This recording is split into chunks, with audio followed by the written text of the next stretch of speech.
पहले लेता हूं। राजा जनक ने कहा कि सरकार जो आदेश हो जाए। कहा कि कुछ नहीं, मैं 3 चीज मांगूंगा। उसके पहले तो सबसे पहले ये करो कि जितने पता नहीं कितने दिनों से जेल में ये सड़ रहे हैं, बहुत काफी दिन से ये सभाएं चल रही थी, किसी को जवाब मिल नहीं रहा था किसी से, इसलिए सब लोग पता नहीं कोई 2 महीने 4 महीने 5 महीने 2 साल 4 साल 5 साल 10 साल से ऐसे पड़े थे विद्वान, कोई उनका जवाब नहीं। अंत में अष्टावक्र चले थे तो कहा कि पहले सबको जेल से बाहर करो, सबको जेल से ले आओ, सभा में बैठाओ। राजा जनक का आदेश हुआ, सबको जेल से बाहर कर किए गए और सब लोग आ गए राज दरबार में। घोड़ा मंगाया गया, घोड़ा को खड़ा कर दिया गया। अष्टावक्र ने कहा कि तब राजा जनक तैयार हो देखने के लिए अंदर का, यानी जो सत्य है। कहा कि हाँ सरकार।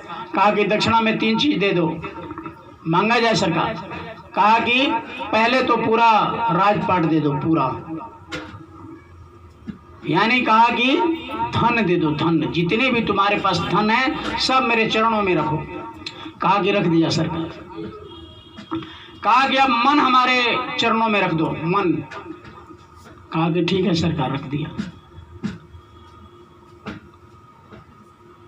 और तीसरा कहा कि तन रख दो मेरे चरणों में। कहा कि ठीक है सरकार, यानी तन मन और धन तीनों रखवा लिया। बड़े ध्यान से सुनिएगा। अष्टावक्र ने कहा कि तीनों रख दिया। कहा कि सरकार रख दिया। कहा कि अब तो इससे मोह नहीं करोगे, ये धन जितना है मेरा, ये तुम्हारा शरीर अब नहीं रहा, मेरा हो गया। और इस मन से पूछो मत सोचना, ये मेरा हो गया। राजा जनक ने ओके कर दिया, ठीक है सरकार। कहा कि ठीक है, तो ये जितने विद्वान हैं ये सब के जूता को उठाओ, चप्पल को मोटरी बनाओ, सबको बांधो एक साथ। सबको राजा जनक ने बांध दिया। कहा कि माथे पर रखो, माथा पर रख लिया। सोच रहा है कि भाई माथा पर रखे, पूरे जनता का चप्पल जूता, हम उसका राजा है, राजा का कोई यानी वसूल होता है, राजा राजा होता है। राजा अष्टावक्र ने कहा रे क्या सोच रहा है मन से, मन तो मेरा है, मन से कुछ मत सोचना, जो मैं कहूँ सो करो। तन भी मेरा है, ये शरीर तुम्हारा हमारा हो गया, इस शरीर से मुंह मत करो, जो मैं कहूँ सो करो। फट उन्होंने बांध लिया, माथे पर रख लिया। कहा कि अब चले जाओ पूरे अपने प्रजा में, जगह जगह जगह जगह, घर पर गेट पर सब पर जाकर भीख मंगी करके आओ।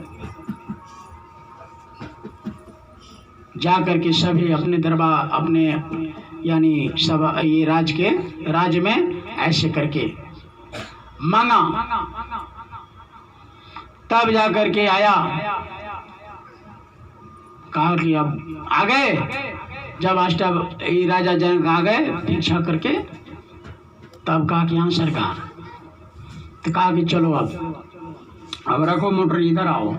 कहा कि अब बैठो घोड़ा पर। रकाब पर जैसे प्रेमियों लात को रखे, फट इनकी आत्मा को चढ़ा दिया। कहाँ?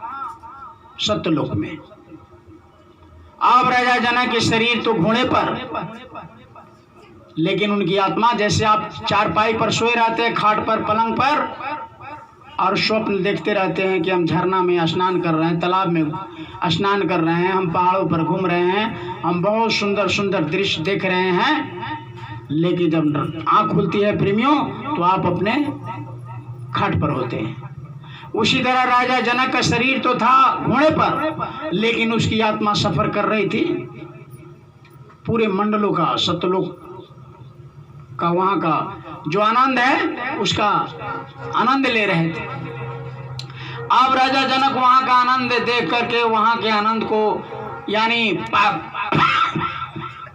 पा करके नीचे आने का नाम नहीं ले रहे। तब जाकर के कुछ देर हुआ तो अष्टावक्र ने कहा कि अरे नीचे भी आओगे कि वहीं रहोगे? कहा कि सरकार दया कर दीजिए, आप मुझे नीचे मत बुलाइए।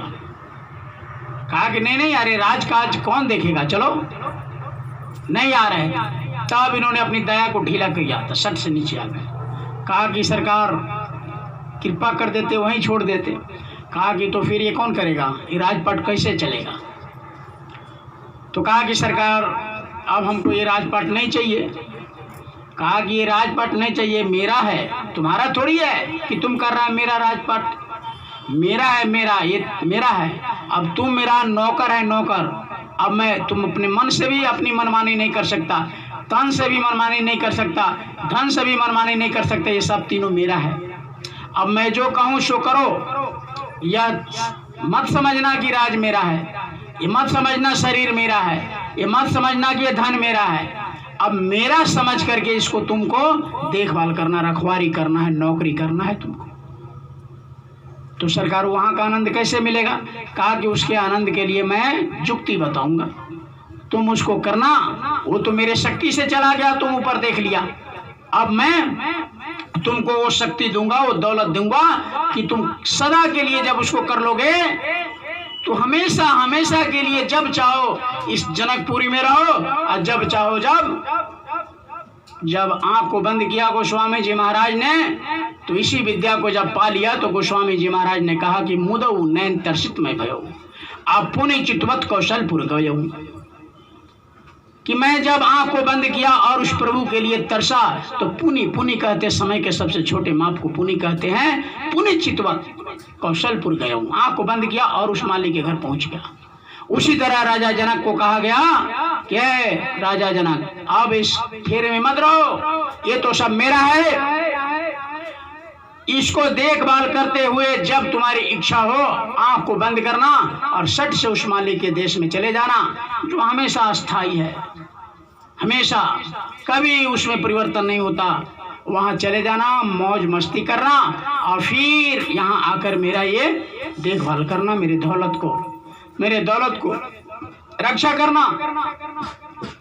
तो अब जाकर के अष्टावक्र ने राजा जनक को जब इतनी बात बताई, तब जाकर के प्रेमियों जनक जी महाराज ने विदेह हो गए। विदेह का मतलब तन में थे, तन था, लेकिन हमेशा मन उस माली के प्रभु में लगा रहता था। विदेह का लाने शरीर अच्छे शरीर से अलग, जैसे पुरैन का पत्ता होता है पानी में, लेकिन पुरैन के पत्ता पर पानी नहीं टिकता है।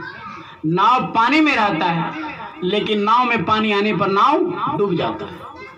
तो उसी तरह कहा कि संसार में साधक रहे कोई बात नहीं है, लेकिन साधक के मन में संसार नहीं होना चाहिए। इसलिए संसार में रहो राजा जनक, देश काज साथ सब चलाओ, लेकिन तुम्हारे मन में ये देश संसार नहीं रहना चाहिए, आपके मन में मालिक रहना चाहिए। आप कहेंगे कैसे संभव है? तो जितने भाई बहन यहाँ आए हैं आपसे मैं पूछ रहा हूँ,